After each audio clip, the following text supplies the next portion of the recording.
Kyodo News English World。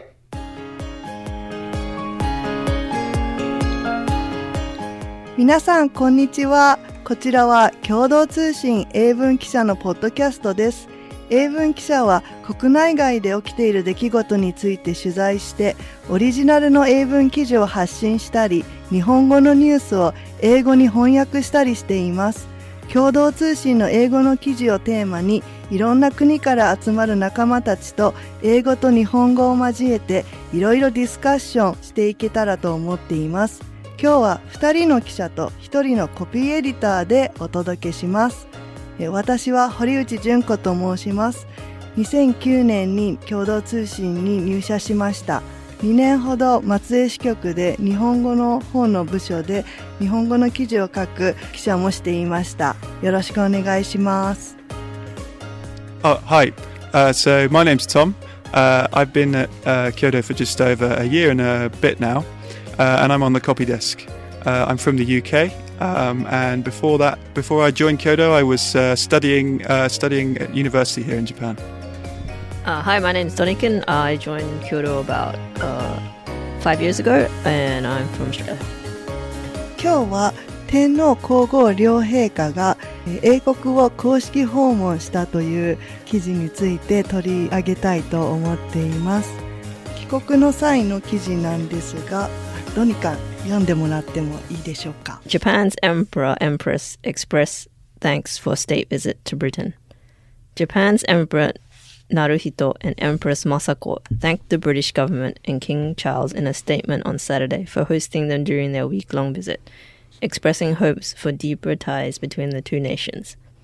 Through our visit, we have been able to deepen our understanding of how the friendship that the peoples of our country and Britain cultivated over many years has come to be, the imperial couple said in a statement issued after they landed at Tokyo's Haneda Airport. ありがとうございます。So there were a lot of events that the Empress and Emperor attended during their visit. What is your impression of their state visit? Yeah, I think it went really well. It seemed like I wouldn't say it was certainly in the news and people were very much aware of it, and I think they were generally very receptive to it. I think particularly if you think about the last time a Japanese emperor visited, and at that time there was still a bit more animosity, particularly from some veterans due to the war. Mm-hmm. And I think what's interesting about their trip this time is that actually that's really changed, and it seems like bilateral relations, Japan-UK relations, and the relationship between the royal and the imperial family are actually much closer now, and I think people were really receptive to the visit. I thought it was good for the Empress to be able to get out of Japan and go back to where I feel like she was like in her element, because she used to be like from a diplomat's family. So I felt it was good for her to go there. I was happy to see her there. Yeah, they visited Oxford University. Yeah, they both of them studied there. Yeah, right. And I heard that the emperor wrote a book about his experiences there. I don't know if that's true or not, but that's certainly what I heard somewhere. It sounded like they've got really close connections with the UK, which I think is really beneficial for the visit. By looking at the Japanese imperial family and the British royal family, do you see any similarities or differences? Yeah, definitely. I think there are lots of parallels and also some differences. I mean, of course, the imperial family and the development of the monarchy in Japan developed on a very different history and timescale to the British monarchy. But I think particularly in the post-war era, they both served very similar roles for both countries. And I also think they both had to deal with the post-war era in which they've suddenly been monarchies of countries that are sort of have large democracies. So I think they both have a lot of similarities in terms of that. Both of them try very hard to stay out of domestic politics as well. So there are a lot of similar strategies that I think they both use in terms of their public roles and their public responsibilities. In terms of some differences, I think one is the one that I think that is particularly interesting is in Japan, you've obviously got the patrilineal system. So in Japan, that's obviously created something of a succession crisis. There's not enough people to succeed the throne, and that causes a lot of concern. In the UK, I think it's almost because we don't have the patrilineal system, it sort of creates quite a different situation where there's actually too many royals. So there's been a lot of talk in the UK about slimming down the monarchy. That's rather completely than different. Yeah, it's almost completely the opposite. So I think that's a really interesting difference. Right. Yeah. Do people in the UK see the royals as kind of close to them? Like a close presence to them? Or? Yeah, I think it depends. There's always people who've been against the monarchy and who don't like the concept of a monarchy, and they've always existed. But interestingly, support for the monarchy has always been pretty high amongst the general population.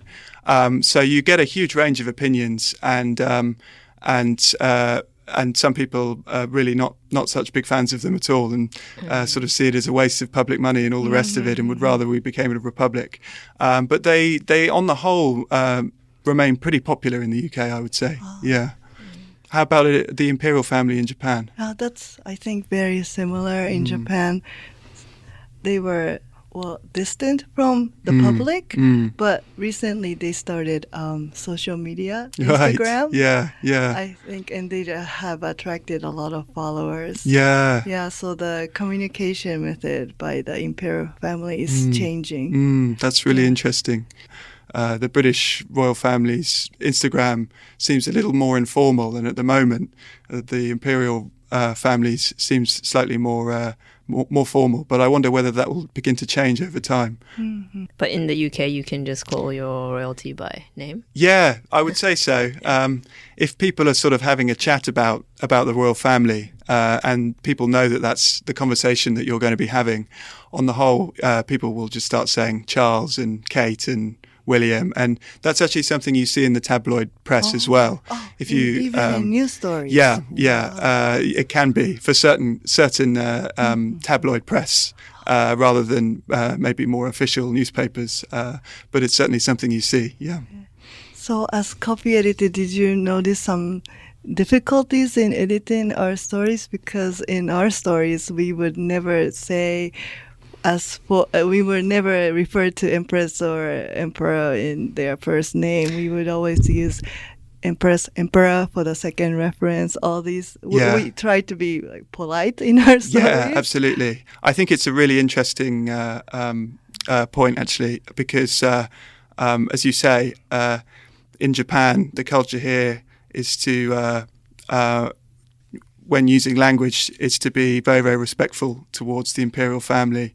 And I think in the UK, obviously, there are people who subscribe to that, but there are also others who don't. And I think in terms of editing it, it just means you've got to be very, very careful, because the other thing you can do is sometimes there are sort of subtleties and differences, particularly because these are two monarchies with very long histories, and European monarchies tend to have similar structures to them, but the imperial family in Japan here, there's lots of small subtle differences. So you've just got to be very, very careful about not assuming that you know how things must work one way, and actually it might actually be something quite different. So one of these things was the discussion about whether the monarch is the head of state in Japan. Right. Because of course in the UK the monarch is the head of state, and that's an official duty of the monarch. But it's my understanding that in Japan actually it's slightly it's a bit more subtle, and actually they're the symbol of the state, but this concept of them being the head of state is slightly different. So watching out for things like that and being very, very careful about things like that is certainly one of those things that I had to look out for, yeah. Also, as a writer, do you have any difficulties when you're translating Japanese stories on imperial matters? I just guess like when they have like official titles or official names and just like finding out what they are and being careful about that. And then I mean like some of the emperors they're like named like posthumously, like Emperor Showa. Oh right. And right. like Yeah, do you yeah. use their that name or like their real name sort of thing? Yeah, just, that takes some time to look into. Yeah, about the stable imperial succession issue is a very big topic in Japan. Yeah. I heard that gets a lot of attention. Yes. Yeah, that must be a big problem.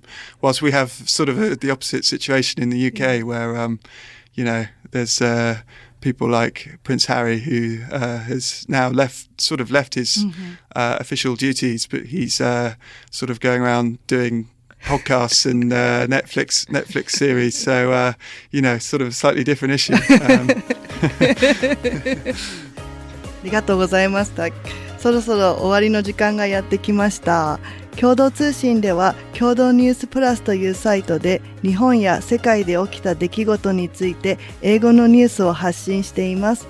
今日ご紹介した記事も掲載されていますのでぜひチェックしてみてください。それでは皆さん See you next time!